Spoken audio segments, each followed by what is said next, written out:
Hi guys, today we're going to be going over your fall geometry final exam review.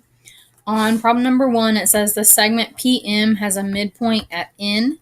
The coordinates of P are negative 316 and the coordinates of N are 410. And we want to know the coordinates of M. Remember guys to draw a picture if you do not already have the one. So we have a line segment, and that line segment is PM. And it has a midpoint at N. So that means that PN is congruent to NM. We also know that the coordinates of P are negative 316. And we know that the coordinates of N are 410. We were asked to find the coordinates of M. So if we have one end point and our midpoint, we need to find the pattern and continue that pattern. So to get from negative 3 to positive 4, we are adding 7. So we need to do that again. So we do 4 plus 7, and we find that the x value on our coordinate M is 11. We need to do the same thing for the y values. So we look at 16 to 10. What did we do to get from 16 to 10? And we subtracted 6. So we need to do that again. So 10 minus 6 gives us 4. So the coordinates of M are 11 and 4.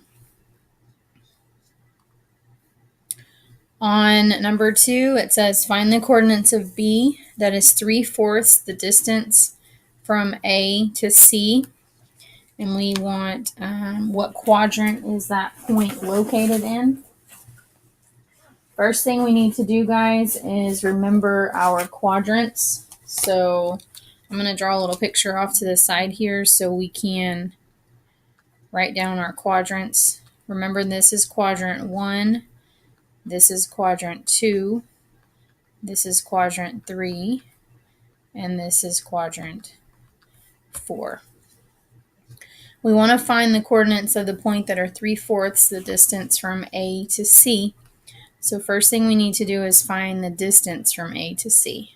To do that, we're going to do x2 minus x1 and y2 minus y1. Remember, your x1, y1, and x2, y2s come from your coordinates. So let's go ahead and label those x1, y1 and x2, y2. Then we're going to plug into our expression here. So our x2 is 6 minus our x1 is a negative 4. So remember that this becomes positive, so the distance between our x coordinates is 10. We're going to do the same thing for the y's. y2 is 11 minus y1, which is a negative 5 there. Again, this becomes positive, so the distance between our y coordinates is 16. Now we only want 3/4 of that distance, so we're going to multiply our distance times 3/4, and we find that we get 7.5. We're going to do the same thing over here, and we're going to do 3/4 times 16, and we get 12. I'm going to do that in a different color so it's a little easier to see. So we know that the distance 3/4 of the way is 7.5 for the x values and 12 for the y's.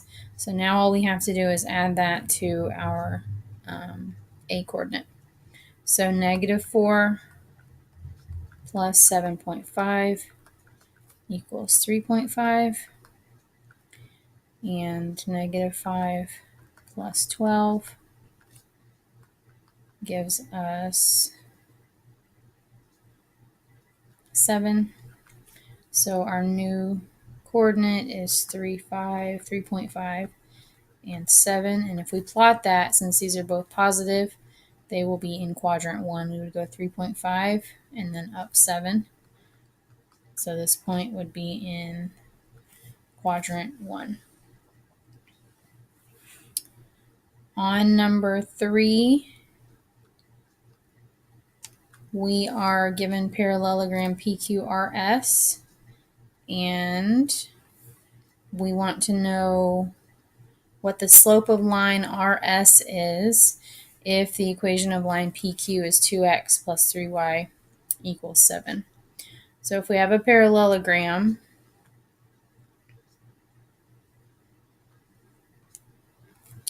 and we label it PQRS, we know that PQ is parallel to RS. That's what makes it a parallelogram.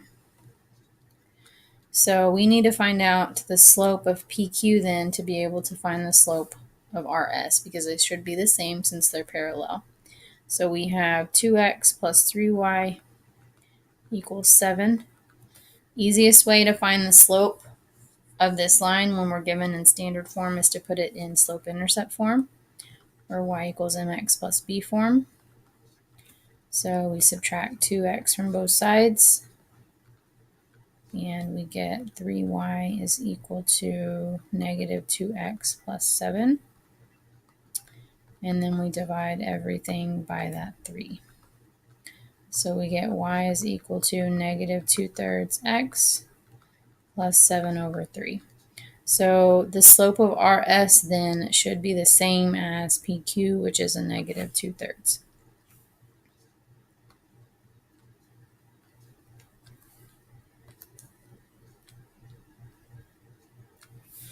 Number 4 says given PQ is a line segment with coordinates P of P 310 and coordinates of Q -4, -5.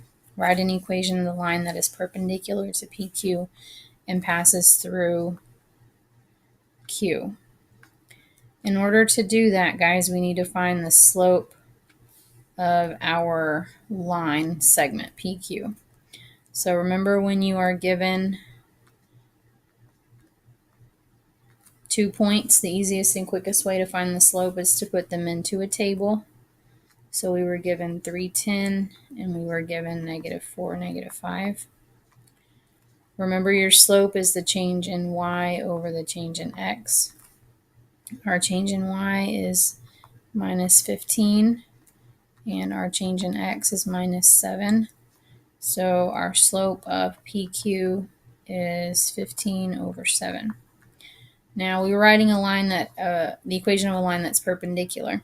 So we need our perpendicular slope. So remember, perpendicular, to find the perpendicular slope, we need to flip the fraction, and we also need to change the sign. So this one's positive, so our perpendicular would need to be negative.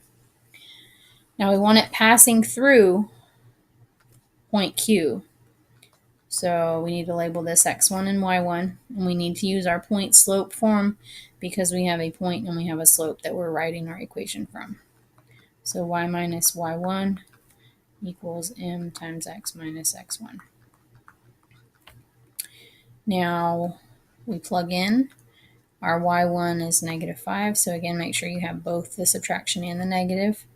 Our slope is -7 over 15, and our x1 is -4. Again, we want to have both of those there. Remember, these become positive. That step is very important. Crucial to getting the problem correct. Now we just need to simplify. So y plus 5 equals -7 over 15x when we distribute. And then -7 over 15 times a positive 4.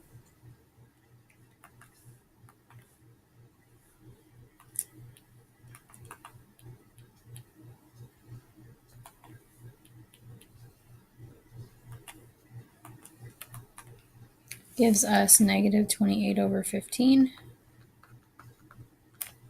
And we need to subtract 5 from both sides, and we get y is equal to -7 over 15x minus 103 over 15.